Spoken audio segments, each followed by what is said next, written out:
आऊज़ु बिल्लाहि मिनश शैतानिर रजीम। बिस्मिल्लाहिर्रहमानिर्रहीम। अल्लाहुम्मा सल्लि अला सय्यदना मौलाना मुहम्मदिन व अला आलिहि व सहबिहि व बारिक वसल्लम। तमाम तारीफ़ें रब्बुल इज़्ज़त की हैं जो तमाम जहानों को पालने वाला है। मैं हूँ हकीम आमिर शहज़ाद डस्का से।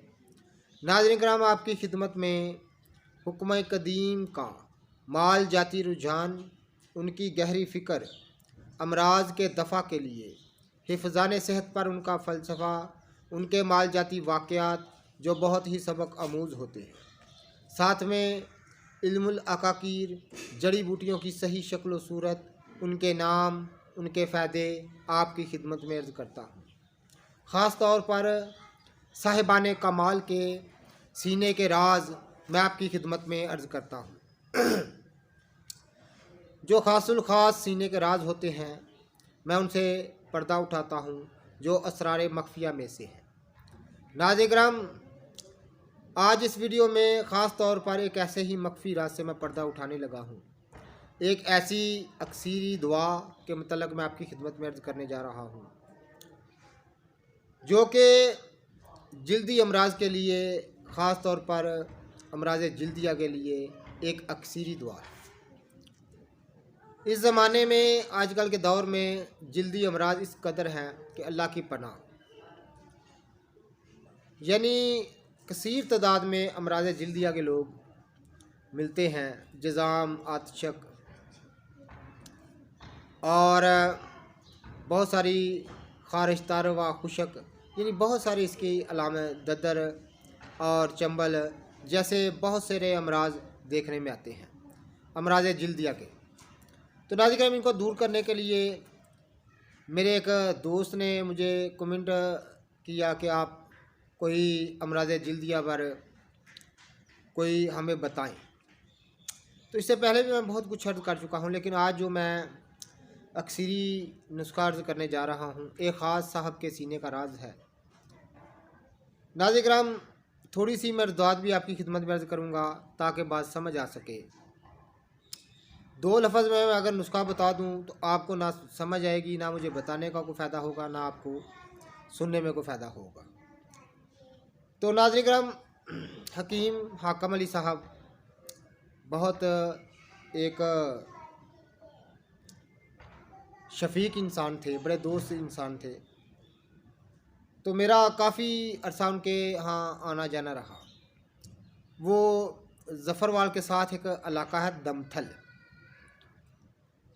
ज़फ़रवाल के बिल्कुल साथ एक इलाका है, एक बहुत बड़ा गांव है दमथल, वहाँ के वो रहने वाले थे। तो मेरा उनके साथ काफ़ी मिलन रहा है, उनके पास आना जाना रहा है।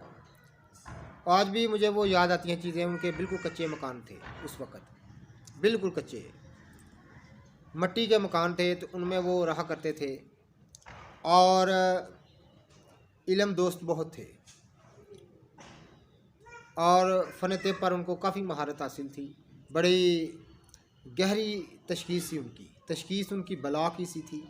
मर्ज़ को पहचान बड़ी वो जल्दी पहचान लिया करते थे, मर्ज़ की असल तक वो बड़ी जल्दी चले जाया करते थे और तमाम किस्म के अलूम पर उनको मुकम्मल अबूर हासिल था, यानी कुश्ता साजी पर, मुफरदात पर, जड़ी बूटियों पर और दूसरे मरकब नुस्खों पर उनको बड़ा अबूर हासिल था। बड़े आला किस्म, बड़ी लंबी उम्र पाई उन्होंने। तो कच्चे मकानों में रहा करते थे। मैं एक दिन उनके पास बैठा हुआ था। देखें नाज़रीन कि हम कैसे लोग थे। तो इतने सादा, इतने ईमानदार लोग अब देखने में कहाँ मिलते हैं, तो उनकी यादें क्यों ना आए। मैं एक दिन उनके पास बैठा हुआ था, उनका बेटा आके कहने लगा कि मुझे कहने लगा कि आप हमारे अब्बा जी को समझाएं कि हमें मकान को अच्छा सा बना दें। इनके पास पैसे भी हैं, रुपए भी हैं, तो इनका काम भी ठीक चलता है, यानी लोग इन पर इत्मीनान करते थे, उनसे इलाज मुआवजा करवाया करते थे। कसीर तादाद में लोग उन पर इत्मीनान करते थे, यानी वो अपने ज़माने के बहुत आला किस्म के तबीब थे और काफ़ी ज़्यादा उनको अबूर हासिल था। तो मकान बना दें, तो वो हकीम साहब, हकीम हाकम अली साहब मुझे फरमाने लगे, अपने बेटे को फरमाने लगे कि मैंने यहाँ नहीं रहना, मैंने यहाँ नहीं रहना। मैं तो कच्चे मकान इसलिए रहता हूँ कि मैं यहाँ से मैं तो मुसाफिर हूँ। मैं दुनिया में अब जी लिया और जितने साल अल्लाह की मर्ज़ी होगी जीऊँगा, फिर यहाँ से चला जाऊँगा। तो मकान मैंने क्या करने हैं? तुम्हें अगर ज़रूरत है, तुमने यहाँ रहना है, सारी क़यामत तक यहाँ रहना, तो तुम बना लो। तो मैं तो नहीं बनाऊँगा, ना मैं यहाँ रहना है, ना मैं तो मुसाफिर हूँ, दुनिया का मुसाफिर हूँ, चला जाऊँगा। तो ऐसे लोग थे। तो नाज़िर-ए-किराम, वो बिल्कुल कच्चे मकान थे। आज भी मुझे याद है, मैं वहाँ जाया करता था। मिट्टी की दीवारें थी, उन पर वो कच्चे छत थे। तो 3-4 उनके कमरे थे, आगे खुला सहन था और आगे कच्ची बैठक थी, जिसको ड्राइंग रूम आजकल बोलते हैं। तो उसमें बैठकर वो लाज मुआवजा किया करते थे ना। साथ में उनको उनका सामने, घर के सामने बिल्कुल डेरा था। उधर 2-4 जानवर उन्होंने मवेशी पाले हुए थे, वो भी उनको शौक़ था। तो एक मुलाज़िम भी उन्होंने रखा हुआ था, तो मवेशियों को चारा चूरा डालने के लिए एक मुलाज़िम भी वो रखते थे। तो हुक्के के बड़े शौकीन थे। तो जब मैं जाया करता था तो उनका मुलाज़िम को पता था कि हकीम साहब भी हुक्का पीते हैं।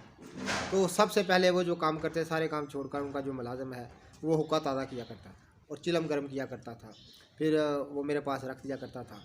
तो हकीम साहब बड़े दोस्त इंसान थे, बड़े अच्छे इंसान थे। काफ़ी उनसे मैंने कुछ सीखा, काफ़ी मैंने सीखा उनसे। तो वो एक चिराग थे जो रोशन थे, लोगों तक रोशनी जाती थी। वो बेशुमार उन्होंने कुतुब पढ़ रखी थी और बड़ी बड़ी साथी ज़िंदगी गुजारते थे और बहुत सारी फ़न तेब पर मुझे जो बातें हैं वो बताया करते थे। तो उन्होंने लंबी उम्र पाई और साधु सन्यासियों का तकसीम के पहले का ज़माना बड़ी अच्छी तरह उन्होंने देखा हुआ था। तो वो फरमाते हैं कि मुझे एक सन्यासी ने ये नुस्खा अता किया था, सन्यासी साहब ने, जो कि अमराज़ जिल्दिया को दूर करने के लिए बेबहा कीमती ख़जाना है। तो नाज़िर-ए-किराम, वो उन्होंने मुझे बताया, मैं आपकी खिदमत में अर्ज़ कर देता हूँ। जितने भी मेरे दोस्त अहबाब चैनल पर नए हैं, वो चैनल को सब्सक्राइब ज़रूर किया करें, बेल आइकन को ज़रूर प्रेस किया करें, ताकि हर नई आने वाली वीडियो का नोटिफिकेशन आपको मिलता रहे। नाज़िर-ए-किराम, जितने भी मेरे दोस्त अहबाब हमारी वीडियो को पज़ीराई देते हैं, उनका बहुत शुक्रिया। और कमेंट करके हमारी रहनुमाई ज़रूर फरमाया करें। और वीडियो में मेरा नंबर भी होता है, तो कोई भी मसला मसाइल आपको हो, आप बिला झिझक, घबराने शर्माने की कोई ज़रूरत नहीं। आप मुझे कॉल कर सकते हैं, मेरे साथ बात कर सकते हैं, कोई प्रॉब्लम नहीं है किसी भी वक्त। तो नाज़िर-ए-किराम, मुझे फरमाने लगे कि सन्यासी साहब ने फरमाया, मुझे एक नुस्खा अनायत किया। तो वो कहते हैं कि 5 तोला गंधक आमला सार, जो कि अमराज़ जिल्दिया को उड़ा के रख देने वाला नुस्खा है। मैं ये वो नुस्खा आपकी खिदमत में अर्ज़ कर रहा हूँ जो हकीम साहब ने अपनी सारी ज़िंदगी कसरत से मरीज़ों को इस्तेमाल कराया और मुझे उन्होंने सच्चे दिल से ये बताया था, अता किया था। और फरमाते थे, मुझे फरमाने लगे, ये एक सन्यासी साहब थे, उनसे मुझे ये इनायत हुआ था। और वाकई नुस्खा गज़ब का नुस्खा है और तमाम अमराज़ जिल्दिया को उखाड़ के रख देने में इसका कोई सानी नहीं। हज़ारों, लाखों और लाखों नुस्खा आपने देखे होंगे अमराज़ जिल्दिया के लिए, लेकिन इससे सहल आपको कोई नहीं मिलेगा। इंतहाई सहल है, इंतहाई आसान है और ख़ास एक बूटी से तैयार होता है। वो बूटी मैं इस वीडियो में आपको दिखाऊंगा, तो आप देख सकेंगे। तो उसके क्लिप मैं इस वीडियो में डालूंगा। तो नाज़िर-ए-किराम, उन्होंने कहा कि 5 तोले गंधक आमला सार और एक सेर जो है वो आपने लेना है, एक सेर आपने लेना है डंडा थोहर का पानी, यानी 5 तोला गंधक आमला सार पंसारी से ख़रीद लेनी है और एक सेर डंडा थोहर यानी ज़क़ूम, आब ज़क़ूम जिसको कहते हैं। तो थोहर को हर दुनिया जानती है, फिर भी मैं उसके क्लिप इस वीडियो में डाल दूंगा, आप देख सकेंगे। तो उसको डंडा थोहर को अच्छी तरह कूट कर हावन 10 में कपड़े में आपको डाल के निचोड़ेंगे तो उसका पानी निकल आएगा। जब उसका पानी निकल आए तो किसी देचकी वगैरह में आपने रखना है। तो उसका देचकी वगैरह में पानी रख कर आपने किसी चीज़ में उसका पानी रखना है अपने पास। तो गंधक को आपने किसी कढ़ाई में डालकर हल्की आंच रखनी है नीचे, ये याद रखिएगा, क्योंकि गंधक को आग नहीं लगनी चाहिए। अगर थोड़ी सी भी आंच तेज़ होगी, आग तेज़ होगी तो गंधक को आग लग जाएगी। तो ये काम नहीं होने देना, आपने हल्की आंच पर रखना है। तो आपने कढ़ाई में डालकर उसको चूल्हे पर रखना है, नीचे हल्की आंच जलानी है। जब गंधक पिघल जाए अच्छी तरह से तो उस पानी में अंडेल देनी है। वो डंडा थोड़ का जो पानी है एक सेर, उसमें अंडेल देनी है। फिर बाहर उसको निकाल लेना है। निकाल के तो फिर उसको बाहर निकाल के ज़रा जिस तरह उसके पानी के ऊपर रखना है ताकि उसमें से पानी अच्छी तरह निकल जाए। फिर कढ़ाई में डालकर फिर उसको गर्म करना है, फिर उसी पानी में अंडेलना है, हत्ता कि 21 बार आपने उसको अंडेल देना है डंडा थोहर के पानी में, थोहर यानी आबे ज़क़ूम में। तो उसके मैं उस बूटी के फिर भी सारी दुनिया उसको जानती है, लेकिन मैं उसके क्लिप जो है इस वीडियो में डाल दूंगा, आप देख सकेंगे डंडा थोहर किसको कहते हैं। तो नाज़रीन किराम उसमें एक टोटल आपने उसको 21 बार करना है। 21 बार करने के बाद आपने पानी के साथ गंदा को अच्छी तरह से धो लेना है। धोने के बाद आपने उसको धूप में रख कर खुश्क कर लेना है। उसके बाद आपने उसको पाउडर कर लेना है, बारीक पाउडर करके नाज़रीन किराम एक माशा सुबह एक माशा शाम को पानी के साथ आपने इस्तेमाल करनी है। अमराज़ जिल्दिया का सन्यासियाना ख़ास सीने का राज है जो मैंने अपनी खिदमत में अर्ज़ किया है। हकीम हाकम अली साहब ने तमाम ज़िंदगी मरीज़ों को इस्तेमाल कराया था। बड़ा लाजवाब नुस्खा है, आज भी उनकी यादें वाबस्ता हैं। वो वाकई बेलौस लोग थे और बड़े आला किस्म के लोग थे। तो ये नुस्खा मुझे हकीम हाकम अली ने अता किया था, उनको किसी सन्यासी साहब ने दिया था।